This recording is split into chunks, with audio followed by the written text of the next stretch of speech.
السلام عليكم ورحمة الله وبركاته.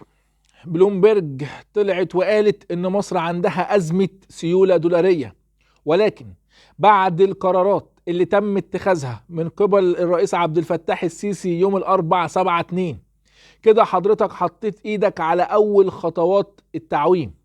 وطبعا كل واحد يطلع بكلمة ويقول لك ان النهاردة الخميس يوم 8/2 في تعويم.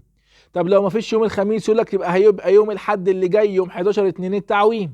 وتسأله انت جبت المعلومة منين، يقول لك والله اصل انا بخمن او تقديراتي كده او انا شايف كده او انا سمعت.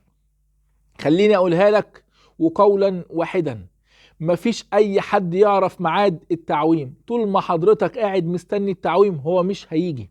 التعويم لازم هيجي فجأة ولازم الكل هيتفاجئ بيه. طيب السؤال المهم دلوقتي، احنا رايحين على فين؟ وسط الضبابية دي الذهب طالع ولا نازل؟ خليني اقول لك ان الذهب والدولار لازم اجباري مش اختياري ينزلوا. هتقول لي طب انت شايف او انت بتقول كده ليه؟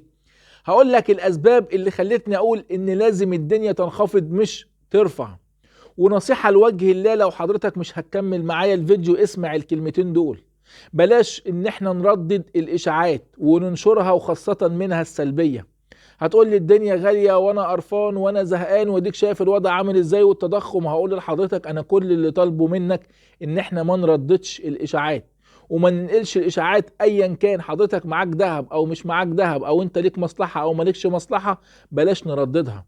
خلينا نحافظ على البلد دي، عشان البلد دي لا قدر الله لو غرقت لا هينفع مضارب ولا مدخر ولا معاه ولا معهوش. ربنا هو اللي حارسها. تعالى بقى اقول لك الاسباب اللي خلتني اقول لك ليه الذهب هينزل هو والدولار. ما تنساش تعمل لايك ويلا بينا. السلام عليكم. طبعا اي حد من حضراتكم حابب ان هو يتواصل معايا بشكل شخصي ممكن يتواصل معايا عن طريق لينك الواتساب او التليجرام.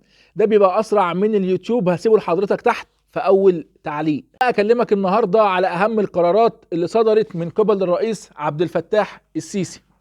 رقم 1، رفع الحد الأدنى للأجور بنسبة 50% ليوصل ل 6000 جنيه شهريا. رقم 2، زيادة أجور العاملين بالدولة بحد أدنى بين 1000 ل 1200 جنيه. رقم 3، 37.5 مليار جنيه حوافز إضافية من الدرجة السادسة. 6 مليار جنيه لتعيين 120 ألف من أعضاء المهن الطبية. 15 مليار جنيه للأطباء والتمريض والمعلمين. 8.1 مليار جنيه زيادة إضافية لأجور المعلمين. 1.8 مليار جنيه زيادة إضافية لأعضاء هيئة التدريس. 4.5 مليار جنيه زيادة إضافية لأعضاء المهن الطبية. 15% زيادة في المعاشات و15% لتكافل وكرامة. وطبعا رفع حد الإعفاء الضريبي لكافة العاملين بالدولة بنسبة 33% ليصل إلى 60,000. دلوقتي نيجي للسؤال المهم، هل في تعويم النهاردة الخميس ولا لأ؟ ولو ما فيش هل في تعويم يوم الحد 11/2 ولا لأ؟ خليني أقولها لك إجابة صريحة وقولا واحدا، مفيش تعويم لا النهاردة ولا يوم الحد. هتقول لي ليه بتقول كده؟ هقول لك ارجع معايا بآلة الزمن لورا شوية، وبالتحديد لشهر 10 2023 كان سعر الدولار 43 جنيه، ده اللي احنا كنا بنلعب فيه. بعد كده جينا في شهر 12 شفنا الدولار ب51 جنيه، وجينا لحد قبل اجتماع 1/2 اللي فات وفي آخر شهر 1 شفنا الدولار عامل 74 و75 جنيه.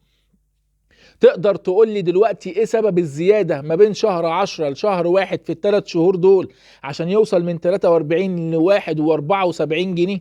الكلام ده مش منطقي جدا. السبب كان المضاربات والسبب كان الاشاعات. وطبعا بالدليل دوت اللي حصل لما شفنا ان رفع سعر الفايدة تم رفع 2%، شفنا الفرق بين الدولار في الموازي ونزل 20 جنيه مرة واحدة. حضرتك نفخت في البالونة وفي الاخر السعر نزل 20 جنيه مرة واحدة. اذا هو هنا مش سعر رسمي، ده سعر هش نتيجة المضاربات. وخليني اقول لك علشان يحصل تعويم لازم السعر يتراوح ما بين 55 و50 جنيه مش اكتر من كده، علشان بعد كده لما اجي اخفض الجنيه من قيمته 25% يوصل معايا ل 38 و40 جنيه. ما ينفعش اعوم على 60 جنيه زي ما بسمع. اما وحضرتك دلوقتي بالسعر الرسمي هو 30 جنيه 95 قرش، وتيجي دلوقتي ديونك عامله 164 مليار، عشان تيجي تقول لي اعوم على 60 واضرب الرقم ده في 2 يبقى اجمالي ديوني اعدي بال 300 مليار دولار. اعقل الكلام قبل ما تقوله. وده هيخليني اقول لك ان لازم سعر الذهب في مصر وسعر الدولار ينزل. ده بناء على ايه؟ رقم واحد، مشروع راس الحكمة، واللي تم الاعلان عنه بشكل رسمي وقيمته 22 مليار دولار. وده طبعا مش هناخدهم مرة واحدة، ولكن تم الاعلان عنه بشكل رسمي. كان الاول بيتقال لك كلام من غير ما يتم الاعلان رسمي. رقم اتنين، رفع سعر الفايدة 2%، ولسه ما شفناش تبعيات الرفع ده ايه. رقم تلاتة، القرار اللي صدر من صندوق النقد ان بقى في اتفاق شبه رسمي بين مصر والصندوق على ان خلاص هناخد الشريحتين اللي فاضلين من الصندوق ومصر هتحرك سعر الصرف. تعال بقى لرقم 4، وده اللي لازم هتخلي سعر السوق السوداء تنزل وتستقر في النزول شوية. هتسمع الفترة اللي جاية عن خروج وإفراج عن البضائع اللي موجودة في المينا. بالخبر ده خليك واثق ومتأكد ان احنا بقينا على شفا حفرة من التعويم. خلاص احنا هنا كده مش قربنا، احنا التعويم انتظره في اي وقت، لان مع الخبر ده السوق السوداء هتبدأ ان هي تنزل باستقرار، علشان هيبقى في خطوات على ارض الواقع. ركز معايا ان كل لما تسعير الذهب يقف بشكل مؤقت نلاقي سعر الموازي بيثبت، وكأن تجار الذهب هم ليهم يد في اللي بيحصل في السوق السوداء. وخلي بالك ان اللعب في الذهب دلوقتي خطر جدا. وده ياخدنا للسؤال المهم، هل الوقت الحالي مناسب للشراء ولا لا؟ قولا واحدا، الوقت الحالي مش مناسب للشراء على الاطلاق. خلي بالك ان في لحظة لو تم وقف التسعير تاني ورجعنا لنفس الايام دي تاني، هتلاقي محلات الذهب قفلت ومبقاش في سعر رسمي تقدر تبيعه وتشتري عليه. اللعب دلوقتي في الذهب خطر جدا. كل شوية بنسمع عن تسعير إجباري زي اللي سمعنا عنه امبارح إن الذهب مش هيتخطى 3650. أنا وجهة نظري استنى شوية لحد ما نشوف الدنيا هتروح على فين وتقف على أرض صلبة تقدر تخش منها وتشتري. في الأول وفي الآخر دي وجهة نظري، ومش بلزم أي حد من حضراتكم بيها. لو عجبك الفيديو ما تنساش تعمل اشتراك في القناة وتفعل زر الجرس عشان يجيلك كل جديد. وأي حد من حضراتكم عنده اي استفسار سيبولي في الكومنتات وهرد عليك. سلام.